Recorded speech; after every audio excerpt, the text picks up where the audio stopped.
اللہ التوفیق. الحمد للہ الملک الجبار الواحد القہار واشہد ان لا الہ الا اللہ وحدہ لا شریک لہ رب السماوات والارض وما بینہما العزیز الغفار وصلی اللہ علی النبی المصطفى المختار وعلى آلہ وصحبہ الاخیار. اما بعد رب شرح لی صدری ویسر لی امری واحلل عقدۃ من لسانی یفقہوا قولی. اللہم انفعنا بما علمتنا وعلمنا ما ینفعنا وزدنا علما. تو میں گزارش کروں گا حافظ سعود سے کہ وہ ہمیں ان احادیث کی عبارت، اس کا متن پڑھ کر سنائیں تاکہ پھر ہم ان احادیث کی ترجمہ اور مختصر شرح کو پڑھ سکیں. جزاک اللہ خیرا. السلام علیکم ورحمۃ اللہ وبرکاتہ. وعلیکم السلام ورحمۃ اللہ وبرکاتہ. عن عائشة رضي الله عنها قالت كان يكون علي الصوم من رمضان فما أستطيع أن أقضي إلا في شعبان. وعن عائشة رضي الله عنها أن رسول الله صلى الله عليه وسلم قال من مات وعليه صيام صام عنه وليه. وأخرجه أبو داود وقال هذا في النذر وهو قول أحمد بن حنبل. عن عبد الله بن عباس رضي الله عنهما قال جاء رجل إلى النبي صلى الله عليه وسلم فقال يا رسول الله إن أمي ماتت وعليها صوم شهر أفأقضيه عنها؟ فقال لو كان على أمك دين أكنت قاضيه عنها؟ قال نعم. قال فدين الله أحق أن يقضي. وفي رواية جاءت امرأة إلى رسول الله صلى الله عليه وسلم فقالت يا رسول الله إن أمي ماتت وعليها صوم نذر أفأصوم عنها؟ فقال أرأيت لو كان على أمك دين فقضيتيه كان ذلك يؤدي عنها؟ قالت نعم. قال فصومي عن أمك. احسن اللہ الیک وبارک اللہ فیک. تو 3 حدیث کے متن کو آپ نے بڑے خوبصورت لہجے کے اندر سنا. اب ہم ان حدیث کے ترجمے اور مختصر شرح کی طرف آتے ہیں. شرح عمدۃ الاحکام کے اندر کتاب الصیام چل رہی ہے، روزوں کا بیان چل رہا ہے. اللہ اکبر. اور حضرت عائشہ رضی اللہ تعالیٰ عنہ کی حدیث ہے، قالت کہتی ہیں کان یکون علی الصوم من رمضان، رمضان کے روزے مجھ پر ہوتے، فما استطیع ان اقضی الا فی شعبان، تو نہ میں طاقت رکھتی کہ میں ان کی قضا دوں مگر شعبان میں. شعبان رمضان سے پہلا مہینہ ہوتا ہے. تو کیا ہوتا کہ میں ان روزوں کو مطلب آپ کے علم میں ہے کہ خواتین کے کچھ روزے جو رمضان کے اندر رہ جاتے ہیں، تو مسئلہ یہ پتہ چل رہا ہے کہ وہ جو خواتین کے روزے رمضان میں رہ جاتے ہیں ان کی قضا کب دی جائے. روزوں کے بدلے میں جو روزے رکھنے ہیں دیگر رمضان کے گزرنے کے بعد باقی ایام میں، وہ روزے کب رکھے جائیں. تو دیکھیے اس کے اندر سب سے بہتر تو یہ ہے کہ جلد سے جلد ان روزوں کو رکھا جائے. کیونکہ یہ ایک اللہ کا فرض ہے بندے کے ذمے. اور ابھی آپ نے حدیث کی عبارت کو سنا، آگے چل کر وہ حدیث آ رہی ہے کہ جب ایک شخص نے اپنی والدہ کے رہ جانے والے روزوں کے بارے میں ان کی وفات کے بعد پوچھا تو نبی کریم صلی اللہ علیہ وسلم نے انہیں کیا فرمایا کہ یہ دین اللہ ہے، یہ اللہ کا قرض ہے. تو یہ اللہ کا قرض ہے، جتنی جلد اس کو ادا کر سکے کریں. بعض خواتین جو اس کے اندر جان بوجھ کر بہت تاخیر کرتی ہیں، بعض کی تاخیر تو کئی سالوں تک پہنچ جاتی ہے. علماء کرام فقہاء اعظام نے لکھا کہ دیکھیں ام المومنین حضرت عائشہ شعبان کے اندر روزے مکمل کر رہی ہیں، مطلب رمضان سے پہلے پہلے روزے مکمل کر رہی ہیں. تو اس وجہ سے خواتین کو چاہیے کہ وہ رمضان کے بعد جو 11 مہینے کا ٹائم ہے اس کے اندر ان روزوں کی قضا دیں، ان روزوں کو مکمل کریں. ہاں کوئی عذر ہے، حمل ہے، ولادت ہے، نہیں رکھ پائی روزے، بیماری ہے، تو ٹھیک ہے، پھر وہ رمضان کے بعد اس سے اگلے سال میں اس کو مکمل کر دے. اب علماء کرام نے یہاں پر اس مسئلے کی طرف اشارہ کیا کہ ام المومنین حضرت عائشہ کیوں 10 مہینے گزر جاتے اور پھر 11واں مہینہ آ جاتا شعبان کا تب ان روزوں کی قضا دیتی؟ وجہ یہ تھی، بڑی پیاری بات یہاں پر لکھی حدیث کی شرح میں، کہ حضرت عائشہ جو تھیں وہ نبی کریم صلی اللہ علیہ وسلم کی احب الازواج تھیں، سب سے زیادہ پسندیدہ۔ صحیح بخاری کی حدیث ہے کہ آپ صلی اللہ علیہ وسلم سے صحابی نے پوچھا کہ اللہ کے رسول صلی اللہ علیہ وسلم ذرا بتائیے، من احب الناس الیک یا رسول اللہ، لوگوں میں آپ کو سب سے زیادہ کون پسند ہے؟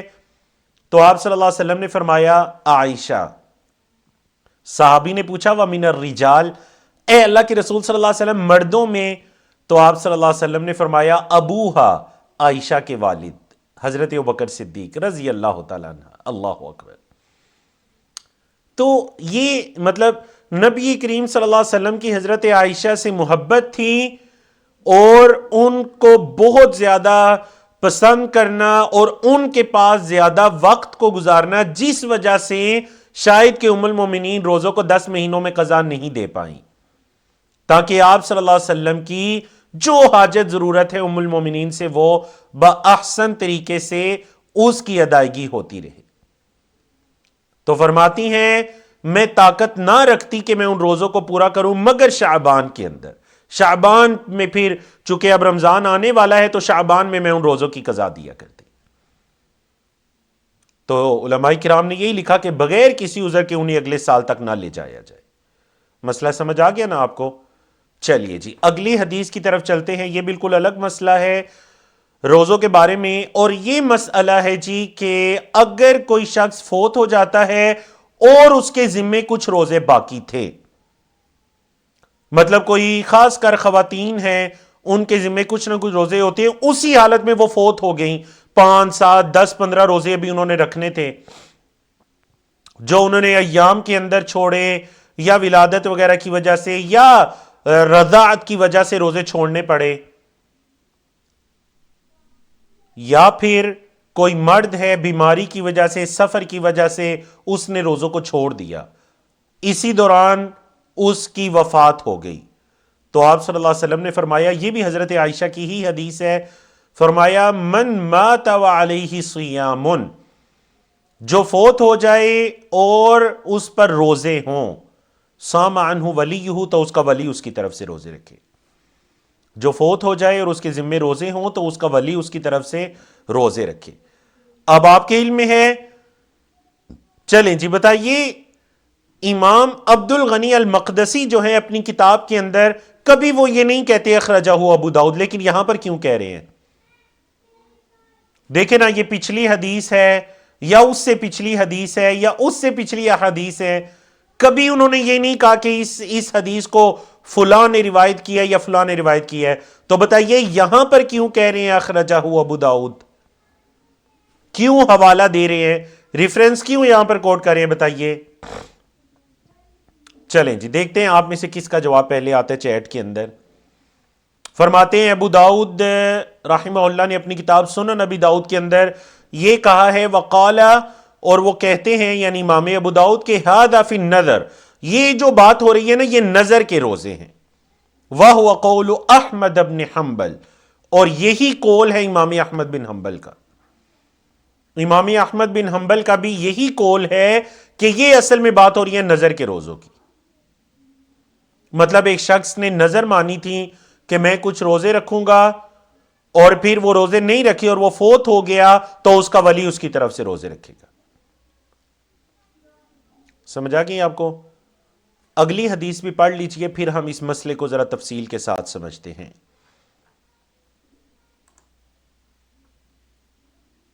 ہاں جی، آپ میں سے ابھی تک کسی کی طرف سے جواب موصول نہیں ہوا، کیا وجہ ہے؟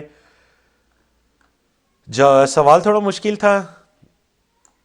سوال یہ تھا کہ امام عبد الغنی المقدسی اپنی کتاب عمدۃ الاحکام کے اندر یہ حوالہ وغیرہ نہیں ذکر کرتے، لیکن یہاں پر انہوں نے کیوں کیا ابو داؤد؟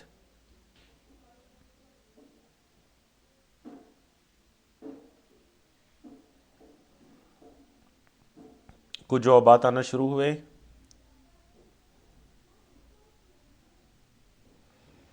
ایک ٹھیک ہے کہ اس میں حضرت ابو داؤد کی رائے ہے، وقال ھذا فی النذر، ابو داؤد کی ایک رائے ہے کہ یہ جو آپ صلی اللہ علیہ وسلم نے فرمایا نا ولی روزے رکھے، یہ اصل میں نظر کے روزوں کی بات ہو رہی تھی.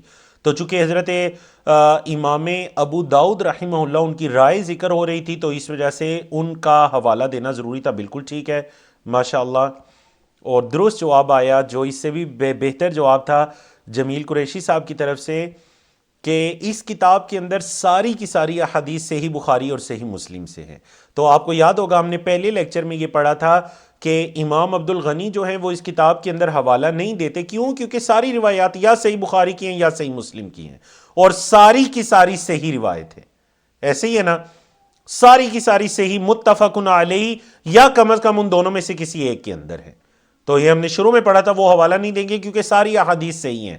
یہاں پر چونکہ بخاری مسلم سے ہٹ کر وہ سنن ابی داؤد کا حوالہ دینا چاہ رہے ہیں، تو اس وجہ سے انہوں نے امام ابو داؤد کا ذکر کر دیا. اور دوسرا جو جواب آیا تھا کن کی طرف سے آیا تھا جی، سسر آفرین کی طرف سے، بہت پیارا جواب تھا یہ بھی. چونکہ ابو داؤد رحمہ اللہ کی رائے ذکر ہو رہی ہے، تو اس وجہ سے جن کی رائے ہے ان کا نام ذکر کرنا ضروری ہے. کہ امام ابو داؤد نے اپنی کتاب میں ان حدیث کو ذکر کرنے کے بعد فرمایا کہ یہ اصل میں نظر کے روزوں کی بات ہو رہی ہے. تو آپ مسئلہ سمجھ لیجئے کہ اگر نظر کے روزوں کا کفارہ دینا ہے ولی نے، اگر شخص فوت ہو جائے، تو پھر فرضی روزوں کا کیا بنے گا؟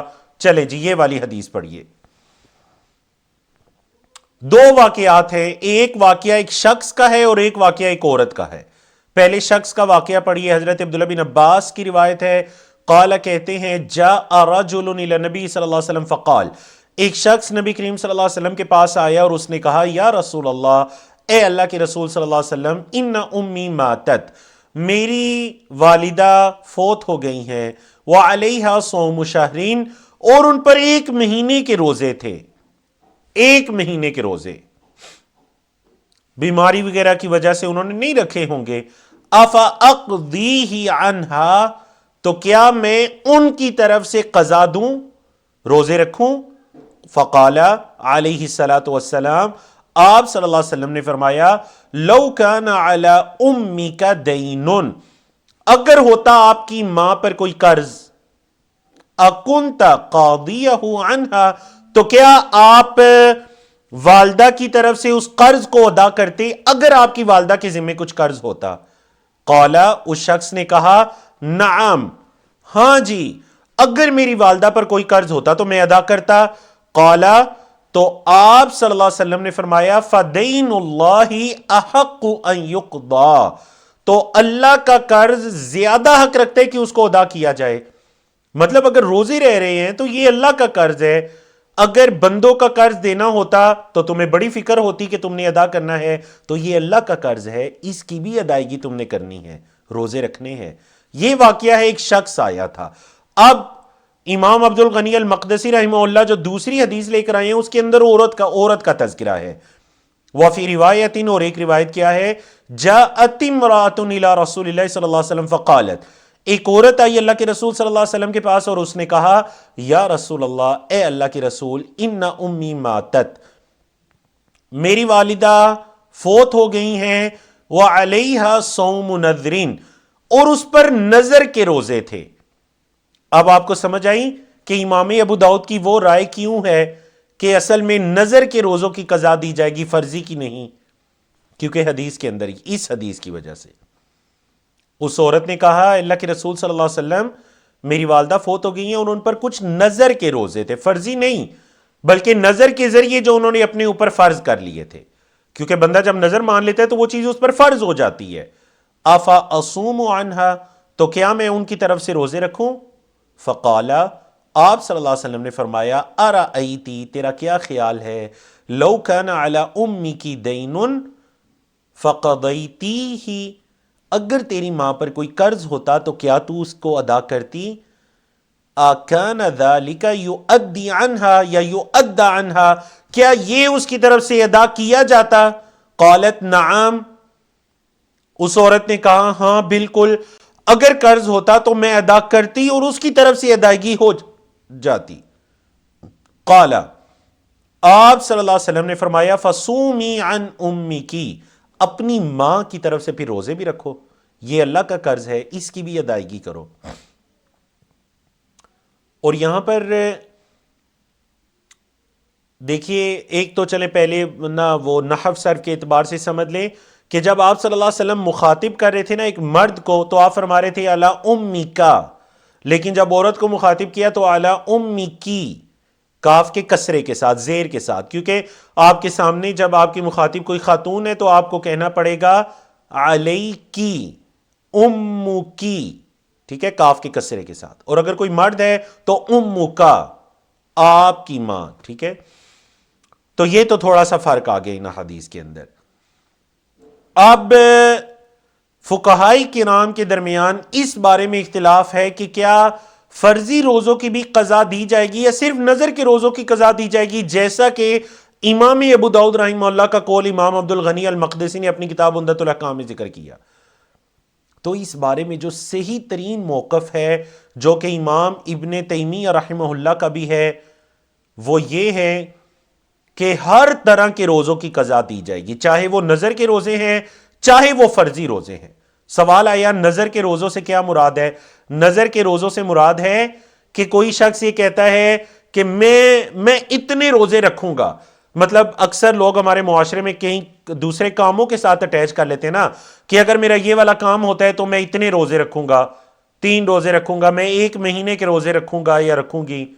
یہ ہے نظر کے روزے کہ بندہ جو اپنے اوپر لازم کر لیتا ہے، یا وہ کہتے ہیں میں اللہ کی راہ میں یہ خرچ کروں گا، یا وہ کہتے ہیں اگر یہ کام ہوا میں عمرے کا سفر کروں گا، تو یہ نظر کے ذریعے اپنے اوپر کوئی چیز لازم کرنا، ٹھیک ہے جی۔ تو امام ابن تیمیہ رحمہ اللہ جو اس امت کے ایک عظیم فقیہ گزرے ہیں، انہوں نے تمام اقوال کو ذکر کیا اور اس کے بعد فرماتے ہیں کہ جو صحیح ترین بات ہے وہ یہی ہے کہ ہر طرح کے فرضی روزے ہیں، نظر کے روزے ہیں، ان دونوں کی قضا دی جائے گی۔ کوئی خاتون فوت ہو جاتی ہیں، ان کے 3 5 7 حتیٰ کہ 10 15 30 روزے رہتے تھے، تو ان کے ولی، ان کے ورثاء جو ہیں وہ ان کی طرف سے روزے رکھیں گے، بولے ان کے ورثاء ان کی طرف سے روزے رکھیں گے۔ اور اگر وارث استطاعت نہیں رکھتا روزے رکھنے کی، تو پھر فقہا نے یہ بھی کہا کہ پھر وہ کسی کو روزے رکھوا دے گا اس کی نیت کے۔ سمجھ آ گئی آپ کو؟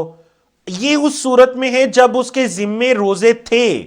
اب مسئلہ یہ پیش آتا ہے کہ ایک شخص کے ذمے کوئی روزہ نہیں تھا، لیکن اس کا ولی، اس کی اولاد یہ کہتی ہے کہ چلیں میں کل نفلی روزہ رکھوں گی سموار کا، تو یہ اپنے فوت شدہ والد یا والدہ یا دادا دادی کی طرف سے رکھ دیتی ہوں۔ کیا یہ بھی جائز ہے؟ سمجھ آ گئی نا آپ کو مسئلے کی کہ کیا اس صورت کے اندر بھی جائز ہے؟ تو واللہ عالم، احادیث سے یہ پتہ چلتا ہے کہ وہ روزے، یا پھر اگر کوئی شخص فوت ہو جاتا ہے اور اس نے اپنا فرضی حج نہیں کیا، تو ولی کو چاہیے اس کی طرف سے حج کر لے یا کسی کو کروا دے جو پہلے اپنا حج کر چکا ہے۔ حج ہے، روزے ہیں، یا صدقہ و خیرات ہے، یہ کسی کی طرف سے کیا جا سکتا ہے۔ البتہ جو باقی عبادات ہیں، نمازیں ہیں، یا پھر ہمارے معاشرے میں ایک جو طریقہ چل پڑا ہے کہ کسی کے وفات ہونے کے بعد اس کی طرف سے قرآن مجید پڑھائے جاتے ہیں، یا اس کی طرف سے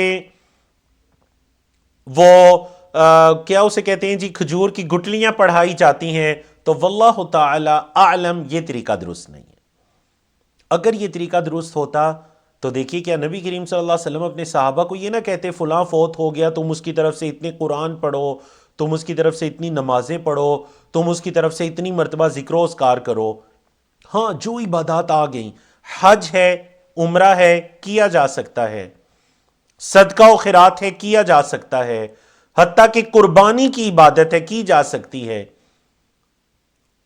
روزے ہیں جس کے رہ گئے تھے، رکھے جا سکتے ہیں۔ ادروائز جو دیگر عبادات ہیں ان کو نہیں کیا جا سکتا، کیونکہ اس بارے میں ہمیں کوئی صریحاً دلیل نہیں ملتی۔ اور آپ کو پتہ ہے ایک جو شریعت کے جو مصادر ہیں ان کے اندر ایک مصدر ہے سد الذریعہ۔ سد الذریعہ کا مطلب یہ ہوتا ہے کہ بعض اوقات کسی کام کے بارے میں امت کے فقہا کا آپس میں اختلاف ہوتا ہے کہ یہ جائز ہے ناجائز ہے، لیکن آپ دیکھتے ہیں کہ اس کام کے ذریعے ایک اور دروازہ کھل رہا ہے، تو آپ اس دروازے کو بند کرنے کے لیے اس کام سے منع کر دیتے ہیں۔ اس کے اندر یہ چیز بھی آ جاتی ہے. ہوتا اس طرح ہے، کئی اشخاص ہمارے معاشرے کے اندر پوری زندگی قرآن کو ہاتھ نہیں لگاتے، تلاوت نہیں کرتے، بس زندگی میں ایک مرتبہ بچپن میں جو قرآن پڑھ لیا بس پڑھ لیا، کہتے ہیں جی قرآن ختم ہو گیا ماشاءاللہ. ان کا ختم ہونے کا مطلب یہ ہے بس اب ان کی زندگی سے ہی ختم ہو گیا. کیوں؟ کیونکہ انہیں یہ ہوتا ہے ہمارے مرنے کے بعد ہمارے ورثاء قرآن پڑھا دیں گے. آج کل ایک اور بدعت آئی قضائے عمری کی. وہ یہ ہے کہ جی کوئی شخص فوت ہو گیا تو اس کے ورثاء جو ہیں وہ اس کی طرف سے قضائے عمری کروا دیں گے، ساری کی ساری نمازیں پڑھا دیں گے. اور باقاعدہ قضائے عمری کے سینٹر آپ کے برے صغیر پاک و ہند میں کھولنا شروع ہو گئے. میرا ذاتی مشاہدہ ہے. آپ کال کیجئے، بتائیے جی ہمارا فلاں رشتہ دار فوت ہو چکا ہے تو ان کی قضائے عمری یعنی پوری عمر کی نمازیں پڑھانی ہے. ٹھیک ہے جی، کتنی ایج تھی ان کی؟ ان کی ایج تھی 50 سال. ٹھیک ہے، 15 سال کی عمر میں وہ بالغ ہوئے تو مطلب 35 سال ان کی نمازیں فرض تھی. اب بتائیے 35 سالوں میں وہ کتنی نمازیں پڑھتے تھے؟ بس جی وہ جمعے کی نماز ہی پڑھتے تھے. تو ٹھیک ہے، ہفتے کے اندر 35 نمازیں ہیں تو ایک نماز پڑھتے تھے جمعے کی، باقی 34 نمازیں نہیں پڑھتے تھے. اب 35 سال کے دن نکال کے اور پھر اس کو 34 کے ساتھ مطلب ہفتے نکال کے، 35 سالوں میں کتنے ہفتے ہیں؟ جتنے بھی 35 سالوں کے اندر ہفتے بنتے ہیں اس کو ضرب دیں گے کس کے ساتھ؟ 34 کے ساتھ. چونکہ ہفتے میں 34 نمازیں نہیں پڑھتے تھے تو کہتے ہیں جی اتنی 1000 نمازیں آپ کے اس فوت شدہ کی رہتی ہیں، تو اب اس کے مطابق حساب ہوگا، آپ اتنی فیس پے کیجئے، انشاءاللہ یہ نمازیں ان کی طرف سے پڑھا دی جائیں گی. نعوذ باللہ من ذالک، نعوذ باللہ من ذالک. بالکل جس طرح کوئی شخص فوت ہو جاتا ہے، اس کے ورثاء کسی مدرسے میں جاتے ہیں، جا کر کہتے ہیں قاری صاحب ہمیں 10 قرآن چاہیے. قاری صاحب کہتے ہیں ٹھیک ہے جی 10 قرآن چاہیے، آپ ہمیں اتنا فنڈ دے دیں ان بچوں کے کھانے پینے کے لیے، ہم کل آپ کے لیے 10 قرآن پڑھا دیں گے. اگلے دن وہ جو حضرت صاحب ہوتے ہیں ان کی طرف سے کھانا پہنچ جاتا ہے اور مدرسے کے اندر قرآن پڑھائے جا رہے ہوتے ہیں. نعوذ باللہ من ذالک. یہ بدعات ہیں. بولے یہ گمراہیاں ہیں، یہ بدعات ہیں، یہ وہ طور طریقے ہیں کہ جنہوں نے لوگوں کو عبادات سے دور کر دیا. کسی نے کہا جی میرے ورثاء میرے بعد قرآن پڑھا دیں گے، تو ٹھیک ہے، زندگی میں اس نے پھر کبھی کھول کر بھی نہیں دیکھا. نعوذ باللہ من ذالک. تو یاد رکھیے گا اگر روزوں کی قضا کا تذکرہ ہے تو اس کا یہ مطلب قطعا نہیں ہے کہ جو عبادت چاہے آپ ان کی طرف سے کرتے رہیں. اور جب ہم کسی بھی معاملے کے اندر کسی بدعت کو اختیار کرتے ہیں تو اس کے مقابلے میں جو صحیح چیز ہوتی ہے نا وہ ہم سے دور ہو جاتی ہے. صحیح چیز یہ تھی کہ آپ اس کی طرف سے صدقہ جاریہ کیجئے، اللہ کی راہ میں کچھ دیجئے اس کی نیت سے، اس کے لیے کثرت سے دعا کیجئے. اولاد نیک اعمال کرے، اولاد کے نیک اعمال سے والدین کے بھی درجات بلند ہوتے ہیں. نبی کریم صلی اللہ علیہ وسلم نے فرمایا کہ ایک شخص کا جنت میں درجہ بلند کر دیا جاتا ہے. وہ اللہ سے یہ پوچھتا ہے اللہ میرا یہ درجہ کیسے بلند ہوا؟ تو اللہ بتاتا ہے اس کو، صحیح حدیث کے اندر ہے، اللہ اس کو بتاتا ہے کہ باستغفار ولدک لک، تیری اولاد نے تیرے لیے مغفرت کی دعا کی، میں نے تیرے درجات بلند کر دیے. مغفرت کی دعائیں مانگے. ہم یہ چاہتے ہیں ہمیں خود کچھ نہ کرنا پڑے، بس کسی کو ہم پیمنٹ کریں، کیونکہ دین کو بھی ہم نے مادیت پرستی کا شکار کر دیا نا. ہم یہ کہتے ہیں کہ بس کسی کو کچھ پیمنٹ کریں اور اس کے بدلے میں ہمیں کوئی سروس مل جائے. نعوذ باللہ من ذالک. دین سروس کا نام نہیں. سمجھ آ گئی آپ کو ان مسائل کی؟ جی آگے چلتے ہیں. پہلے حافظ سعود سے ہم 189 190 اور 191 ان 3 احادیث کی عبارت کو سن لیتے ہیں اور اس کے بعد پھر انشاءاللہ ان کے ترجمہ اور تشریح کی طرف آتے ہیں. حفظك الله. عن سهل بن سعد الساعدي رضي الله عنه أن رسول الله صلى الله عليه وسلم قال: لا يزال الناس بخير ما عجلوا الفطرة. عن عمر بن الخطاب رضي الله عنه قال: قال رسول الله صلى الله عليه وسلم: إذا أقبل الليل من ها هنا وأدبر النهار من ها هنا فقد أفطر الصائم. عن عبد الله بن عمر رضي الله عنهما قال نهى رسول الله صلى الله عليه وسلم عن الوصال قالوا إنك تواصل قال إني لست مثلكم إني أطعم وأسقى رواه أبو هريرة وعائشة وأنس بن مالك رضي الله عنهم ولمسلم عن أبي سعيد الخدري رضي الله عنه فأيكم أراد أن يواصل فليواصل إلى السحر. احسن اللہ علیک و بارک اللہ فیک. تو حافظ سعود سے آپ نے ماشاءاللہ 3 احادیث کی عبارت کو سنا. اب ہم ان کے ترجمہ مختصر شرح کی طرف آتے ہیں. سہل بن سعد الساعدی رضی اللہ تعالیٰ عنہما کی روایت ہے، کیونکہ سہل اور ان کے والد سعد دونوں صحابی تھے، کہ ان رسول اللہ صلی اللہ علیہ وسلم قال، اللہ کے رسول صلی اللہ علیہ وسلم نے فرمایا، لا یزال الناس بخیر، لوگ ہمیشہ خیر پر رہیں گے. کب؟ ما عجل الفطرہ، جب تک کہ وہ افطار میں جلدی کرتے رہیں گے. جب تک لوگ افطار میں جلدی کریں گے نا، وہ خیر پر رہیں گے. اور جب افطار کے اندر تاخیر کرنا شروع کر دیں گے، وہ خیر سے دور ہو جائیں گے. تو اس حدیث سے یہ پتہ چلا کہ آپ صلی اللہ علیہ وسلم کی سنت بھی یہی تھی، اور آپ صلی اللہ علیہ وسلم نے جس افضل امر کی طرف رغبت دلائی اور اس کو خیر کہا، وہ یہ ہے کہ افطاری جلدی کی جائے. جلدی سے مراد یہ ہے کہ جیسے ہی کنفرم ہو گیا کہ سورج غروب ہو گیا، چاہے انسان خود دیکھ رہا ہے، آذان کو سنا، یا آج کل کے جو جدید آلات ہیں ان کے ذریعے سے اس کو پتہ چل گیا کہ ٹائم ہو گیا، تو اسے کیا کرنا چاہیے؟ وہ افطاری کے اندر جلدی کرے. بولے وہ افطاری کے اندر جلدی کرے.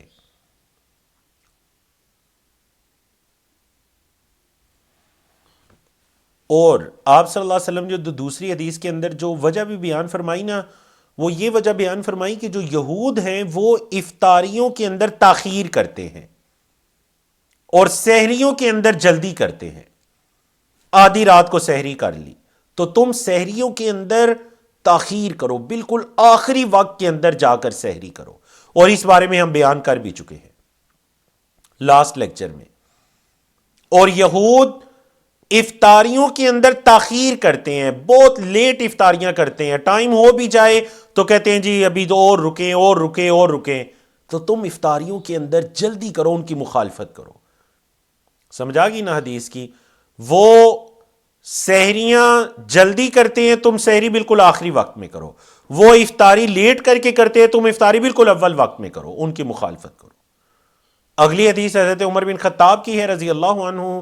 قال قال رسول اللہ صلی اللہ علیہ وسلم، اللہ کے رسول صلی اللہ علیہ وسلم نے فرمایا، اذا اقبل اللیل منہا ہنا، جب رات یہاں سے آ جائے، وادبر النہار منہا ہنا، اور دن یہاں سے چلا جائے، فقد افطر الصائم، تو روزے دار روزہ افطار کر لے. روزے دار روزہ افطار کر لے.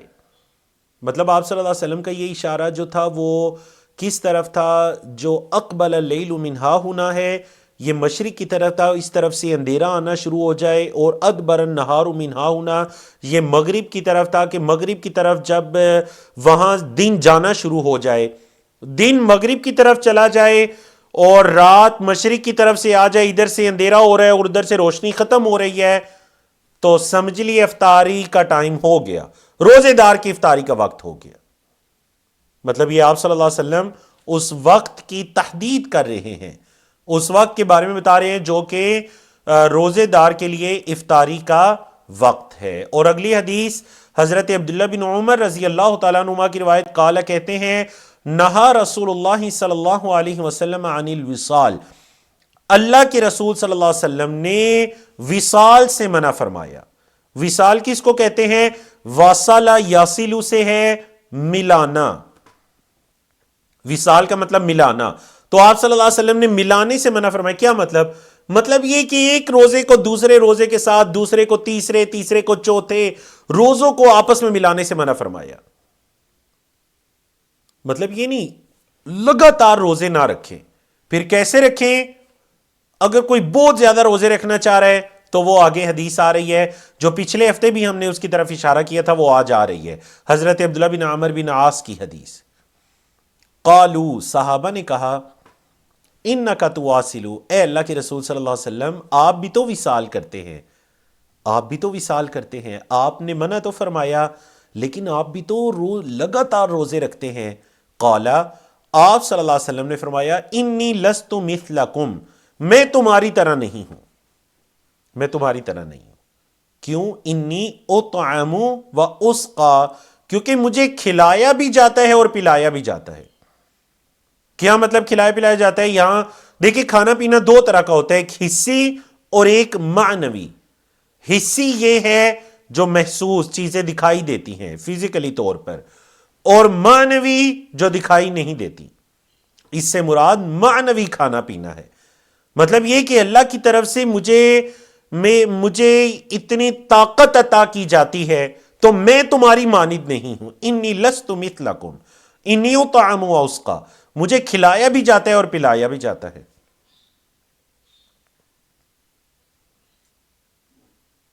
امام صاحب فرما رہے ہیں کہ یہ جو حدیث ہے نا، رواہ ابو ہریرہ و عائشہ و انس بن مالک رضی اللہ عنہم، تین صحابہ نے اس حدیث کو روایت کیا۔ ولی مسلمین، اور جو مسلم کے الفاظ ہیں عن ابی سعید الخدری، یہ وہ حضرت ابو سعید الخدری سے ہیں۔ مطلب وصال کے بارے میں یہ جو حدیث ہے اس میں کتنے صحابہ آگے؟ 5، حضرت عبداللہ بن عمر، حضرت ابو ہریرہ، حضرت عائشہ، حضرت انس بن مالک اور حضرت ابو سعید الخدری رضی اللہ تعالیٰ عنہ۔ 5 صحابہ ان طرح کی مطلب وصال کے بارے میں حدیث روایت کر رہے ہیں۔ البتہ جو صحیح مسلم کے الفاظ ہیں وہ کیا ہیں؟ فَأَيُّكُمْ أَرَادَ أَن يُوَاصِلَ فَلْيُوَاصِلْ إِلَى السَّحَرِ، تو جو تم میں سے لگاتار روزے رکھنا چاہتا ہے، وصال چاہتا ہے، تو اسے چاہیے کہ وہ سحری تک وصال کر لے۔ کیا مطلب سحری تک وصال کر لے؟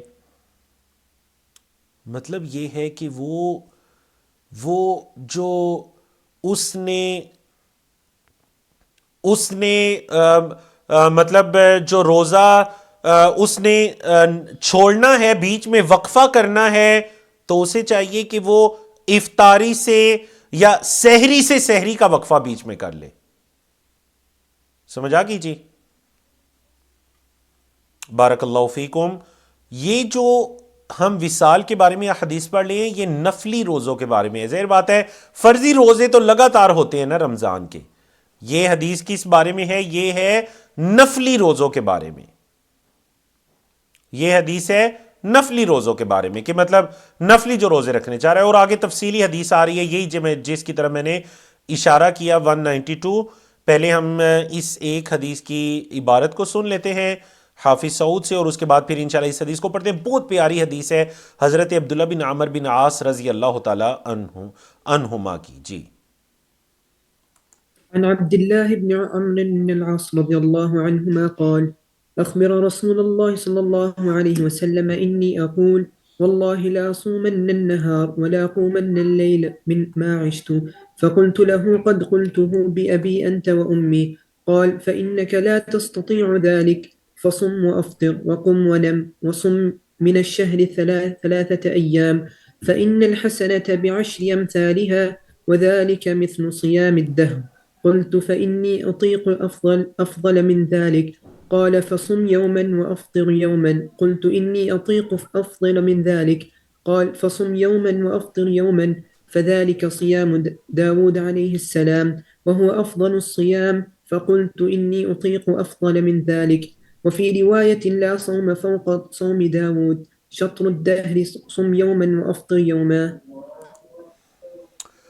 بارک اللہ فیک و احسن اللہ الیک۔ حضرت عبداللہ بن عمر بن عاص کی روایت ہے، اور آپ کو یاد ہوگا یہ اصل میں ٹائپنگ کی مسٹیک ہے کہ عاص کے بعد یا لکھا آگے، پہلے بھی ایک مرتبہ ایسا ہوا تھا، تو واللہ عالم سلائیڈز بناتے ہوئے اس چیز پر میری نظر نہیں پڑی، اللہ ہم سے درگزر فرمائے۔ یہ عاصی نہیں ہے بلکہ سواد کے ساتھ ہے، یا نہیں آخر میں، حضرت عبداللہ بن عمر بن عاص، کیونکہ اگر آپ یا لگائیں نا تو اس کا معنی بالکل اپوزٹ ہو جاتا ہے، عاصی نافرمان کے لیے یوز ہوتا ہے، تو یا کے بغیر ہے، صرف سواد تک ہے۔ قال کہتے ہیں اخبرا، فعل مجھول ہے پیسیو وائز، اخبرا رسول اللہ صلی اللہ علیہ وسلم انی اقول، اللہ کی رسول صلی اللہ علیہ وسلم کو خبر دی گئی کہ میں یہ کہتا ہوں، میں عبداللہ بن عمر، آپ صلی اللہ علیہ وسلم کو بتلایا گیا میرے بارے میں کہ میں کہتا ہوں واللہ لا اصومن النہار، اللہ کی قسم البتہ میں ضرور دن میں روزے رکھوں گا، مطلب ہر دن میں روزے رکھوں گا، وَلَا أَقُومَنَّ اللَّيْلَ مَا عِشْتُ، اور جب تک میں زندہ رہوں گا نا میں رات کا قیام کروں گا. فَقُلْتُ لَهُ قَدْ قُلْتُهُ، تو میں نے اللہ کے رسول صلی اللہ علیہ وسلم سے فرمایا ہاں اللہ کے رسول صلی اللہ علیہ وسلم میں نے ایسے کہا ہے. قد قلتہ، میں نے ایسے کہا ہے. بی ابی انت و امی، میرے ماں باپ آپ پر قربان ہوں. قال، آپ صلی اللہ علیہ وسلم نے فرمایا فَإِنَّكَ لَا تَسْتَطِيعُ ذَلِكَ، اے عبداللہ آپ اس کی طاقت نہیں رکھتے. فَصُمْ وَأَفْطِرْ، روزے رکھیں بھی اور نہ بھی رکھیں. وَقُمْ وَنَمْ، قیام بھی کریں اور رات کو سوئیں بھی. یہ کیا ہوا کہ آپ نے پوری رات کو قیام اللیل کے لیے اور ہر دن کو روزے کے لیے خاص کر دیا. ہاں اگر چلیں روزے رکھنے بھی ہیں تو اب آپ صلی اللہ علیہ وسلم نے، اللہ اکبر، آپ صلی اللہ علیہ وسلم کی رحمت اور شفقت دیکھیے، طریقہ بتایا. فرمایا وَصُمْ مِنَ الشَّهْرِ ثَلَاثَةَ أَيَّامٍ، مہینے کے اندر 3 روزے رکھ لو، 3 دن کے، مہینے کے اندر 3 دن کے روزے رکھ لو. ہاں جی، لکھ کر بتائیے ان 3 دنوں سے مراد کون سے دن ہیں؟ مطلب وہ 1 2 3 4 میں بتائیے کون سے 3 دن ہیں ان 3 دنوں سے مراد. مہینے میں 3 روزے رکھ لو عبداللہ. فَإِنَّ الْحَسَنَةَ بِعَشْرِ أَمْثَالِهَا، کیونکہ نیکی 10 گنا ہوتی ہے، تو تم 3 روزے رکھو گے تمہیں پورے مہینوں کے روزوں کا ثواب ملے گا. ایک روزہ 10 دنوں کے برابر ہوگا تو 3 روزے 30 دنوں کے برابر پورے مہینے کے اجر و ثواب. اللہ اکبر. وَذَلِكَ مِثْلُ صِيَامِ الدَّهْرِ، اور یہ ایسے ہی ہوگا جیسے تم نے پورے زمانے کے روزے رکھے، پورے سال کے روزے تم نے رکھے. قلت، میں نے کہا فَإِنِّي أُطِيقُ أَفْضَلَ مِنْ ذَلِكَ، اے اللہ کے رسول صلی اللہ علیہ وسلم، نہیں 3 تو نہیں، میں اس سے بھی زیادہ فضیلت کی طاقت رکھتا ہوں. قال، آپ صلی اللہ علیہ وسلم نے فرمایا فَصُمْ يَوْمًا وَأَفْطِرْ يَوْمًا، ٹھیک ہے اگر زیادہ طاقت رکھتے ہو تو پھر ایک دن روزہ رکھو اور ایک دن اور 2 دن افطار کرو. وَأَفْطِرْ يَوْمَيْن، سم یومن و افطر یومین، ایک دن روزہ رکھو اور 2 دن چھوڑ دو. تو کتنے روزے ہو جائیں گے جی؟ ایک دن روزہ اور 2 دن چھوڑنا، 10 روزے. 3 نہیں تو چلو 10 رکھ لو. قلت، میں نے کہا انی اطیق افضل من ذلک، قربان جائیں صحابہ کرام کے جذبے پر، کہنے لگے اللہ کے رسول صلی اللہ علیہ وسلم 10 سے زیادہ کی طاقت ہے. قال، آپ صلی اللہ علیہ وسلم نے فرمایا فصوم یومن وافطر یومن، اے عبداللہ پھر ایک دن روزہ رکھو اور ایک دن روزہ چھوڑو. جب تم ایسا کرو گے فَذَلِكَ صِيَامُ داؤد علیہ السلام، تو یہ حضرت داؤد علیہ السلام کے روزے ہیں. وَهُوَ أَفْضَلُ الصِّيَامِ، اور یہ سب سے فضیلت والے روزے ہیں. فَقُلْتُ، میں نے کہا انی اطیق افضل من ذَلِكَ، اے اللہ کے رسول صلی اللہ علیہ وسلم میں اس سے زیادہ کی طاقت رکھتا ہوں. یہاں پر وہ الفاظ نہیں، البتہ دیگر روایات کے اندر الفاظ ہیں کہ آپ صلی اللہ علیہ وسلم نے فرمایا کہ اس سے زیادہ افضل کوئی نہیں ہے. اگر تم اس سے زیادہ طاقت رکھتے ہو کہ 15 دن سے بھی زیادہ کے روزے مہینے میں رکھتے ہو، ایک دن روزہ ایک دن افطاری، تو اس سے زیادہ افضل کچھ نہیں ہے. سب سے زیادہ افضل یہی روزے ہیں جو حضرت داؤد علیہ السلام کے ہیں، ایک دن روزہ اور ایک دن نہیں. وفی روایتین، اور ایک روایت کے اندر کیا ہے، لا صوم فوق صوم داؤد، داؤد علیہ السلام کے روزے سے اوپر کچھ بھی نہیں ہے. شطر الدہر، یہ نصف زمانے کے روزے ہیں. کوئی مہینے کے اندر 15 دن کے روزے رکھے گا تو اس کا یہی مطلب ہے اس نے آدھے سال کے، اپنی آدھی عمر کے روزے رکھے. سم یومن وافطر یومن، ایک دن روزہ رکھو اور ایک دن چھوڑو. اور آپ کے علم میں ہے کہ یہ دیکھیں، ایک تو صحابہ کا جذبہ ہمیں پتہ چلتا ہے اس سے. چلیں جی دیکھتے ہیں آپ میں سے درست جواب کس کے آئے. سسٹر ہیں جی شکیب بانو، جواب درست ہے. اور سسٹر قمر النساء ہیں، جواب درست ہے. ہشام جمیل ہیں، جواب درست ہے. بارک اللہ فیکم. اور اس کے علاوہ ماشاءاللہ 40 سے زیادہ لوگوں کی طرف سے درست جوابات موصول ہوئے. بعض نے لکھ دیا یام 20 اور بعض نے لکھ دیا 3 13 14 15. تو دونوں کے جوابات درست ہیں. جنہوں نے یام 20 لکھا ان کا جواب بھی بالکل درست ہے، جنہوں نے 13 14 15 لکھا ان کا جواب بھی بالکل درست ہے. اچھا، بید چونکہ روشنی سے ہے نا، تو یہ چاند کی 3 تاریخوں کے روزے ہیں، 13 14 15. اور جب میں کچھ دیر قبل آپ کی اس کتاب کا مطالعہ کر رہا تھا تو اس کے اندر ایک بات یہ بھی آئی کہ واللہ عالم جو اطباء ہیں، ڈاکٹرز حضرات ہیں، آپ کی جدید سائنس ہے، وہ اس کی حکمت یہ بتاتی ہے کہ جو چاند کی تاریخوں کے مطابق انسان کے جسم کے اندر خون کی گردش ہوتی ہے. آپ میں سے شاید کسی نے یہ ٹاپک سن رکھا ہوگا، اس پر ریسرچ کیجئے گا. تو چونکہ ان 3 تاریخوں میں چاند پورا ہوتا ہے 13 14 15، تو انسان کے جسم کی وہ جو خون کی گردش ہے وہ بالکل اپ لیول پر ہوتی ہے. تو ان 3 دنوں میں روزے رکھنے سے ایک میڈیکلی طور پر بھی انسان کو فائدہ ہوتا ہے.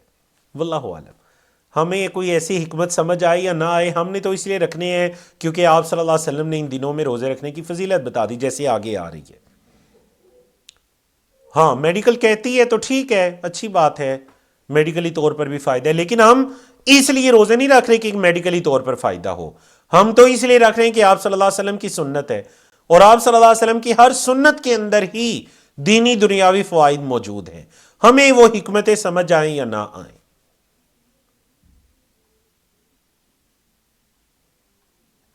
چلیے جی 193 اور 194 کے متن کو سن لیتے ہیں حافظ سعود سے. وعنه رضي الله عنه قال قال رسول الله صلى الله عليه وسلم إن أحب الصيام إلى الله صيام داود وأحب الصلاة إلى الله صلاة داود كان ينام نصف الليل ويقوم ثلثه وينام سدسه وكان يصوم يوما ويفطر يوما. عن أبي هريرة رضي الله عنه قال أوصاني خليلي صلى الله عليه وسلم ب3 صيام 3 أيام من كل شهر وركعة الضحى وأن أوتر قبل أنام. بارک اللہ فیک و احسن اللہ الیک. تو عنہ سے مراد ہے کہ یہ بھی حضرت عبداللہ بن عمر کی ہی روایت ہے. قال کہتے ہیں قال رسول اللہ صلی اللہ علیہ وسلم، اللہ کے رسول صلی اللہ علیہ وسلم نے فرمایا. اور دیکھیں یہ وہی حدیث ہے، مطلب آپ صلی اللہ علیہ وسلم انہیں بہت زیادہ روزے رکھنے سے منع فرما رہے ہیں کہ کہیں تم پر مشقت نہ ہو جائے، اور پوری رات قیام کرنے سے منع فرما رہے ہیں کہ تم پر مشقت نہ ہو جائے. تو پھر آپ صلی اللہ علیہ وسلم انہیں متبادل درست طریقہ بھی بتا رہے ہیں. تو اس سے یہ پتہ چلتا ہے کہ جب آپ کسی کو کسی ایسی چیز سے روکتے ہیں جو خلاف شرع ہوتی ہے تو اس کے متبادل جو شریعت کے اندر حال ہے وہ بھی بتائیے، اور یہ آپ تبھی بتائیں گے جب آپ کے پاس شریعت کا علم ہوگا. سمجھ آ گئی جی؟ آپ کسی کو دیکھتے ہیں کہ وہ نماز کے بعد فوراً سے اٹھ کر سنتیں شروع کر دیتا ہے، اب آپ نے اسے یہ منع کرنا ہے کہ دیکھیں نماز کے بعد فوراً سے اٹھ کر سنت نہ شروع کیا کریں یا مسجد سے نہ نکلا کریں. تو پھر آپ بتائیے شریعت میں کیا حل ہے؟ تو شریعت میں یہ ہے کہ نماز کے بعد بیٹھ کے ذکر و اذکار کیا کریں، بہت فضیلت ہے اس کی. جب تک کوئی نماز کے بعد بیٹھ کر ذکر و اذکار میں مشغول ہوتا ہے، وضو کی حالت میں ہوتا ہے اور دنیاوی بات نہیں کرتا، اللہ کے فرشتے اس کے لیے دعا کرتے رہتے ہیں. صحیح مسلم کی حدیث ہے حضرت ابو ہریرہ کی. تو مطلب آپ متبادل بھی بتائیں. آپ صلی اللہ علیہ وسلم متبادل بتا رہے ہیں کہ عبداللہ بن عمر بن عاص لگاتار روزے نہ رکھو، ایک دن روزے رکھو ایک دن چھوڑو، کیونکہ اللہ کو یہ روزے بڑے پسند ہیں. یہ حضرت داؤد علیہ السلام کے روزے، ان احب الصیام الی اللہ صیام داؤد. جو روزوں میں سب سے پسندیدہ روزے ہیں نا اللہ کو، وہ داؤد علیہ السلام کے روزے ہیں. وَأَحَبُّ الصَّلَاةِ إِلَى اللَّهِ صَلَاةُ داؤد، اور نمازوں میں جو سب سے پسند نماز ہے اللہ کو، وہ داؤد علیہ السلام کی نماز ہے. كَانَ يَنَامُ نِصْفَ اللَّيْلِ، آدھی رات سویا کرتے تھے. اچھا اب نماز دیکھیے، روزے تو آپ کو پتہ چل گئے ایک دن روزہ اور ایک دن روزہ نہیں. اب رات کی افضل نماز دیکھیے، فرمایا نصف رات سویا کرتے تھے داؤد علیہ السلام. وَيَقُومُ ثُلُثَهُ، پھر جب رات کا آخری تہائی رہ جاتا تو پھر اٹھ جایا کرتے قیام اللیل کے لیے. پھر وَيَنَامُ سُدُسَهُ، جب رات کو اگر 6 حصوں میں تقسیم کریں تو آخری چھٹا حصہ رہ جاتا، اس میں دوبارہ سو جایا کرتے. پہلے آدھی رات تک سوتے، پھر اٹھتے ثلث اللیل کے برابر قیام کرتے، اور پھر چھٹا حصہ سو جایا کرتے. ٹھیک ہے جی. وَكَانَ يَصُومُ يَوْمًا وَيُفْطِرُ يَوْمًا، اور آپ صلی اللہ علیہ وسلم ایک دن روزہ رکھا کرتے اور ایک دن روزہ چھوڑا کرتے. او داؤد علیہ السلام کان یسوم سے مراد یعنی کان داؤد علیہ السلام یسوم یومن یفطر یومن. تو اللہ کو ان کے روزے اور ان کی نمازیں بڑی پسند ہے. تو پھر آپ صلی اللہ علیہ وسلم نے ان کی نماز بھی بتا دی جس میں سونا بھی ہے، قیام اللیل بھی ہے، اور ان کے روزے بھی بتا دیے. آپ کے علم ہے کہ حضرت عبداللہ بن عمر جو تھے نا، انہوں نے اپنے لیے اس چیز کو پسند کیا کہ 15 دن روزے اور 15 دن افطاری، ایک دن روزہ ایک دن چھوڑنا. لیکن جب ان کی آخری عمر آئی اور ان کے لیے ایک دن روزہ رکھنا ایک دن چھوڑنا بڑا مشقت کا باعث ہو گیا، تو یہ کہا کرتے تھے کہ کاش کہ میں آپ صلی اللہ علیہ وسلم کی وہ جو مجھے ہدایات تھی میں ان کو قبول کر لیتا.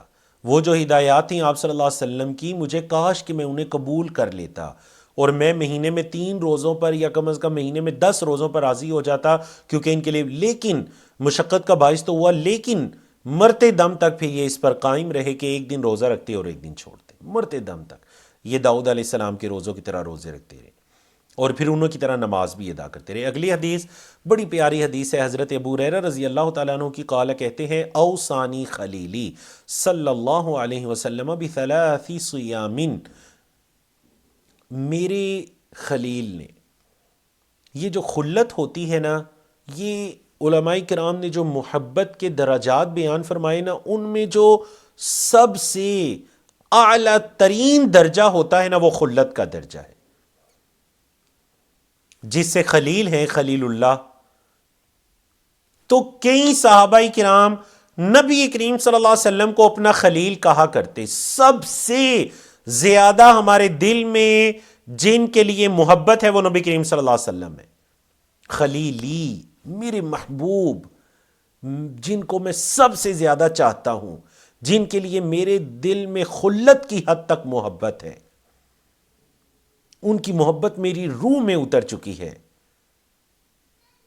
کئی صحابہ کرام نبی کریم صلی اللہ علیہ وسلم کو یہ درجہ دیتے، لیکن آپ صلی اللہ علیہ وسلم نے کسی کو اپنا خلیل منتخب نہیں کیا تھا.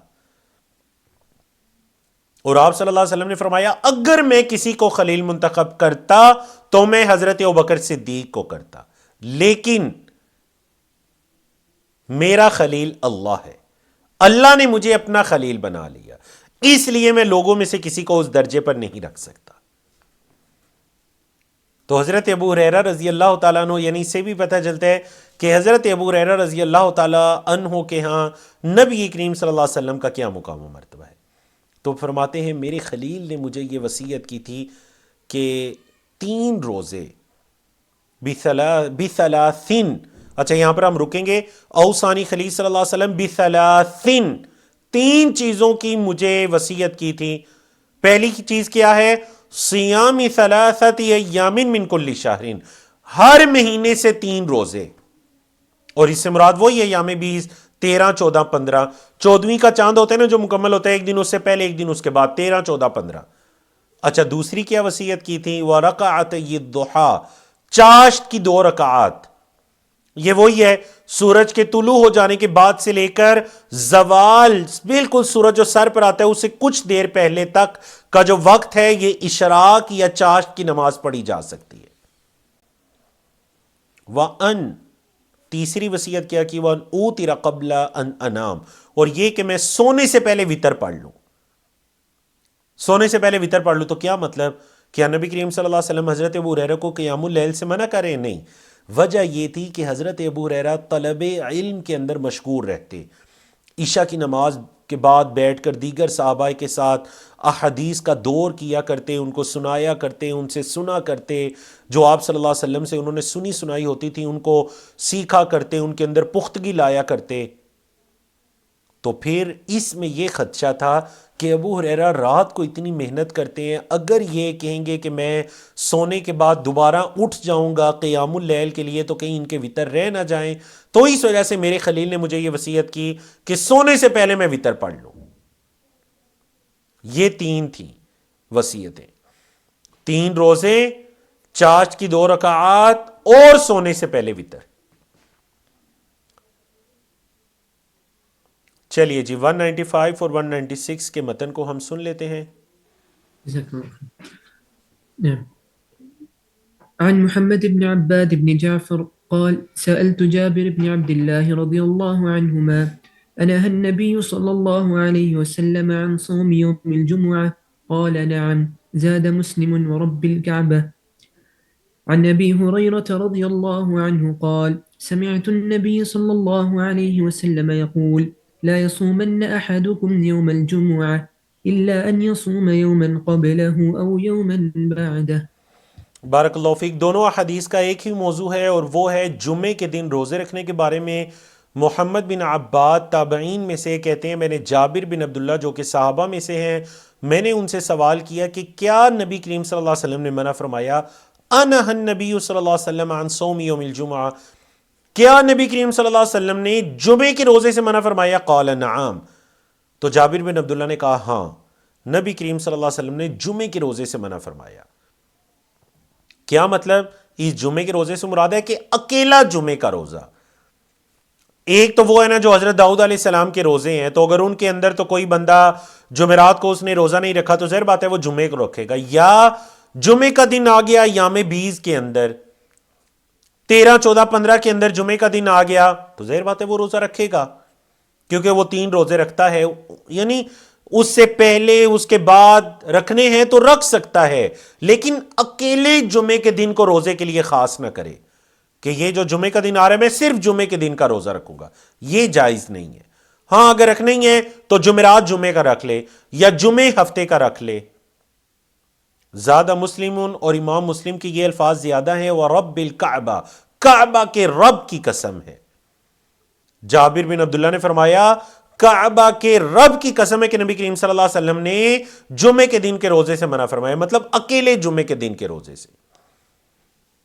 ہاں یہ وہ حدیث ہے، یہ بھی حضرت ابو ہریرہ کی ہی روایت ہے. کہتے ہیں میں نے نبی کریم صلی اللہ علیہ وسلم کو سنا یقولو فرما رہے تھے لا یصومن احدکم یوم الجمعہ، تم میں سے کوئی ایک ہرگز جمعے کے دن روزہ نہ رکھے الا مگر کیا کرے ان یصوم یوما قبلہ، اس سے پہلے ایک دن کا روزہ رکھ لے، او یومن بعدہ، یا اس کے بعد ایک دن کا روزہ رکھ لے. یہی جو بھی ہم نے مسئلہ بیان کیا، جمعرات جمعے کا رکھ لے یا جمعے ہفتے کا رکھ لے، اکیلے جمعے کے دن کا روزہ نہ رکھے.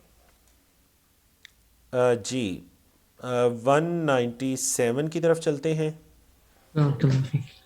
عن أبي عبيد مولى بن أزهر واسمه سعد بن عبيد قال شهدت العيد مع عمر بن الخطاب رضي الله عنه فقال هذان يومان نهى رسول الله صلى الله عليه وسلم عن صيامهما يوم فطركم من صيامكم واليوم الآخر تأكلون فيه من نسككم.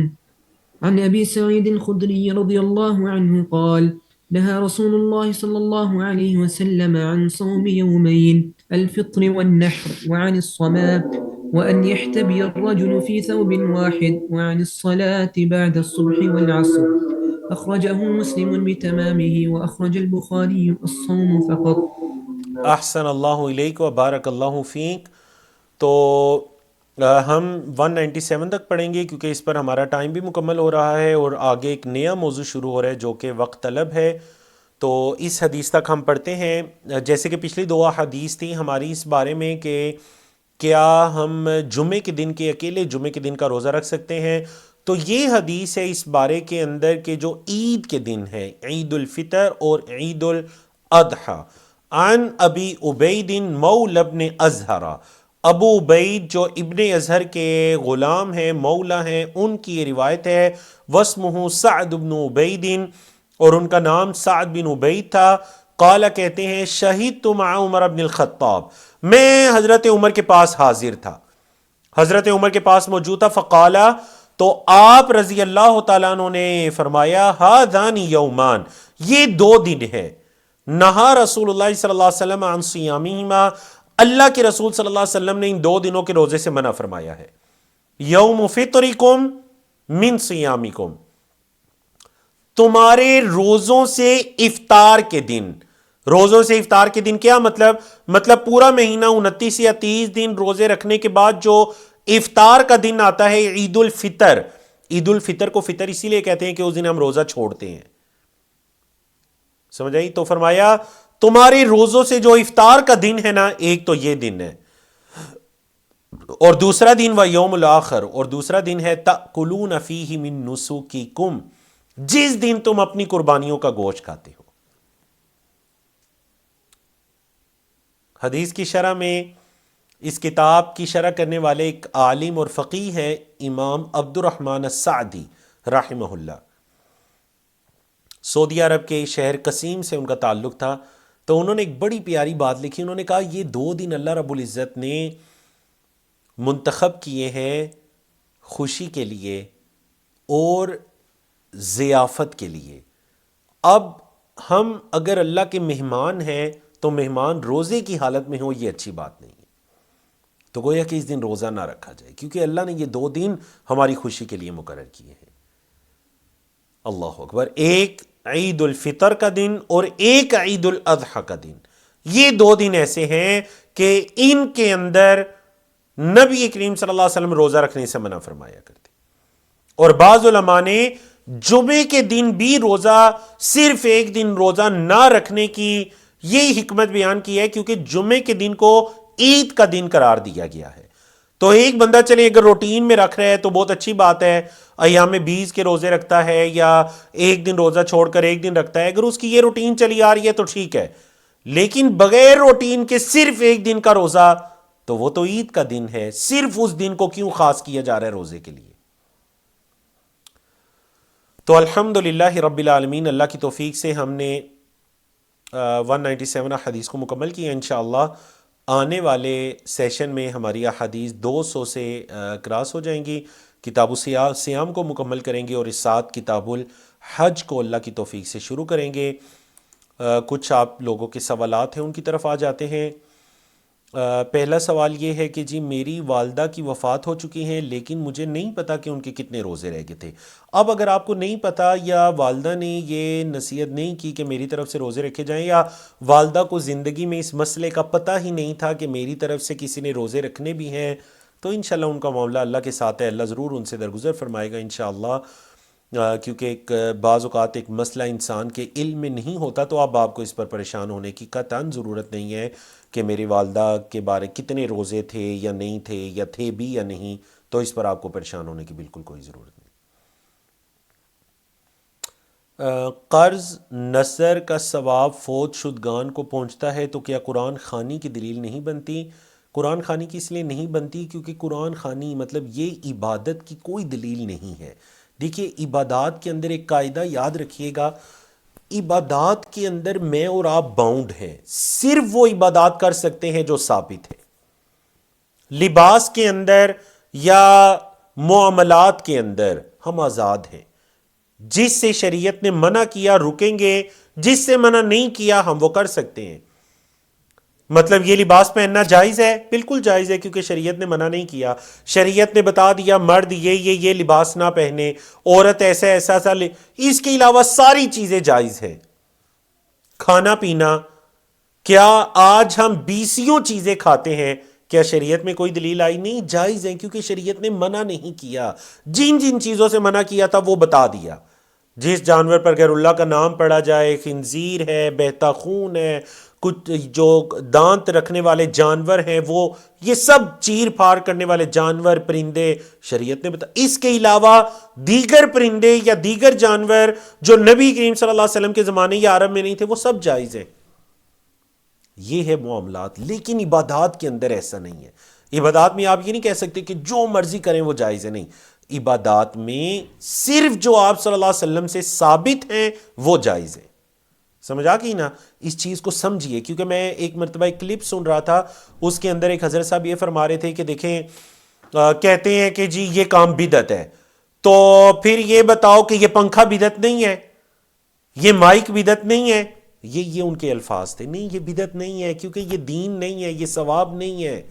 اس کو کوئی بھی یہ نہیں کہتا مائک کا لگانا دین ہے یا پنکھے کا لگانا دین ہے، نہیں، یہ دین تو نہیں ہے، یہ تو سہولیات ہیں۔ سمجھ آئیے آپ کو؟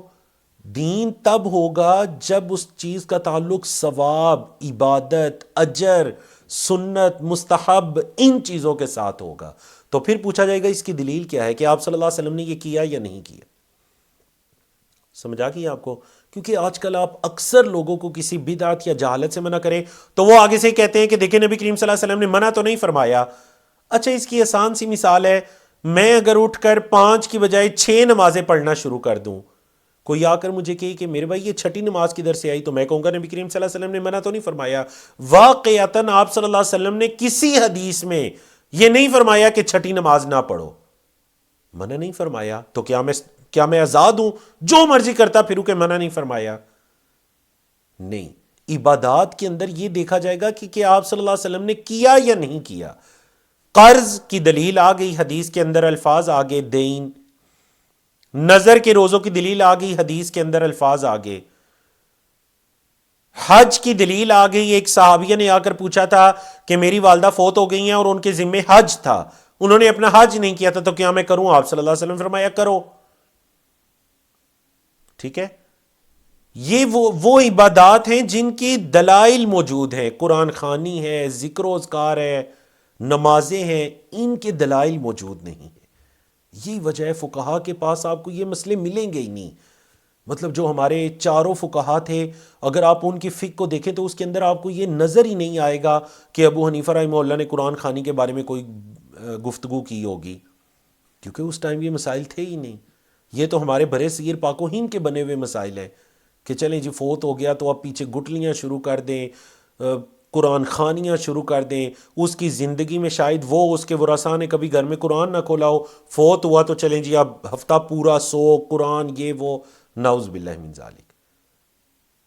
زندگی میں پڑھیں قرآن, تب یہ فائدہ دے گا. اس کو سمجھیں, اس پر عمل کریں. یہ زندوں کی کتاب ہے, یہ مردوں کی کتاب نہیں ہے جو ہم نے اس کو بنا لیا. ٹھیک ہے جی. میری مدر کی ایج 60 سال سے ابو ہے اور انہوں نے اپنے قضا روزے نہیں رکھے بچوں کی پیدائش اور رضاعت وغیرہ کے سلسلے میں. اب یہ روزے تو بہت زیادہ ہیں, تو کیا وہ فدیہ دے سکتی ہیں قضا روزے رکھنے کی بجائے, کیونکہ اب ایج زیادہ ہے اور ان کی ہمت نہیں ہے ان کے سارے روزے پورے کریں؟ برائے مہربانی جواب دیں. بارک اللہ فیکم. جی, اگر کوئی شخص کے روزے رہتے ہیں, مطلب 5-6 روزے یا حتیٰ کہ پورے مہینے کے روزے رہتے ہیں, اور بیماری کی وجہ سے یا اوور ایج ہونے کی وجہ سے وہ عمر کے اس حصے میں آ چکا ہے کہ جس کے اندر وہ روزے نہیں رکھ سکتا, تو وہ ان روزوں کے بدلے میں اتنے مساکین کو کھانا کھلا دے گا. کیونکہ ایک روزے کا فدیہ جو ہے وہ ایک مسکین کو کھانا کھلانا ہے, تو جتنے بھی ان کے روزے رہ گئے ہیں ان کے بدلے میں اتنے مساکین کو کھانا کھلا دیا جائے گا.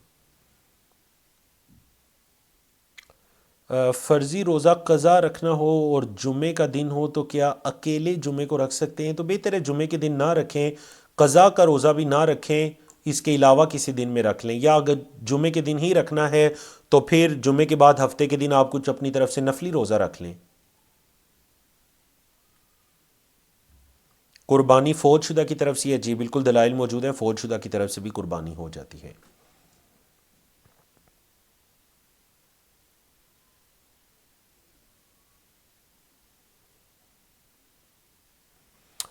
میرے والد رمضان میں بیمار ہو جاتے تھے اور ان کا روزہ چھوٹ جاتا تھا, تو کیا ان کا روزہ رکھنا ہوگا اور وہ پورا بھی نہیں کر سکے؟ تو دیکھیں, اگر تو بیماری کی 2 قسمیں ہیں. ایک وہ بیماری ہے کہ جو دائمی ہے, مطلب رمضان کے بعد بھی وہ اکثر بیمار رہتے ہیں, تو دائمی بیماری کے اندر تو روزے کے بدلے میں ایک مسکین کو کھانا کھلایا جائے گا. اور اگر بیماری ہے وقتی, بخار ہو گیا, ایکسیڈنٹ ہو گیا, وقتی بیماری ہے, انسان ٹھیک ہو جائے گا رمضان کے بعد یا رمضان کے اندر ہی, تو ان روزوں کے بدلے میں وہ مساکین کو کھانا نہیں کھلائے گا, بلکہ ان روزوں کے بدلے میں وہ رمضان کے بعد روزے رکھے گا. تو اب آپ دیکھ لیجئے کہ آپ کے والد کس کیٹیگری سے ہیں. سوری سسٹر میں توبہ میں آپ کا سوال سمجھا نہیں. فرض کا کیا بدلہ ہے, فرض کا کیا بدل ہے, واللہ عالم. عمر جاوید صاحب یہ پوچھ رہے ہیں کہ لباس میں پابندی نہیں ہے تو پتلون پہننے والے کو جماعت کیوں نہیں کرانے دیتے؟ آپ پتلون پہنے اور اس کے اوپر ایسی ٹی شرٹ ہو جس سے آپ کی شرٹ وغیرہ سے آپ کی شرمگاہ وغیرہ اچھی طرح ڈھکی ہوئی ہو, اعضاء واضح نہ ہو, تو آپ کروائیں پینٹ شرٹ میں جماعت, کوئی پابندی والی بات نہیں ہے. لیکن بعض اوقات ایسا ہوتا ہے نا کہ کچھ چیزیں ہیں جو ہمارے عرف میں مشہور ہو جاتی ہیں. مثال کے طور پر اب ہمارا عرف یہ کہتا ہے کہ آپ ٹوپی پہن کر اچھے لباس کے اندر جماعت کروائیں، عرف کے اندر، معاشرے کے اندر یہ چیز مشہور ہو جاتی ہے. تو اس مطلب، اور یہ شریعت سے ٹکرا نہیں رہی، یہ اچھی چیز ہے. تو مطلب اس کی پابندی کر لی جائے، اس نیت سے نہیں کہ میں اچھا لباس پہنوں کہ یہ سنت ہے. یا اگرچہ دلائل بھی ملتے ہیں، آپ صلی اللہ علیہ وسلم ملاقات کے لیے، جمعے کے خطبے کے لیے اچھا لباس پہنا کرتے تھے، ٹھیک ہے. تو لیکن اگر کوئی مطلب جس طرح کہ انہوں نے کہا پتلون والا، تو یورپ کے اندر یا وہاں پر ان چیزوں کو اتنا معیوب نہیں سمجھا جاتا. تو اگر کسی کی بڑی شرٹ ہے تو اس میں جماعت وہ کروا سکتا ہے، اس میں کوئی حرج والی بات نہیں ہے.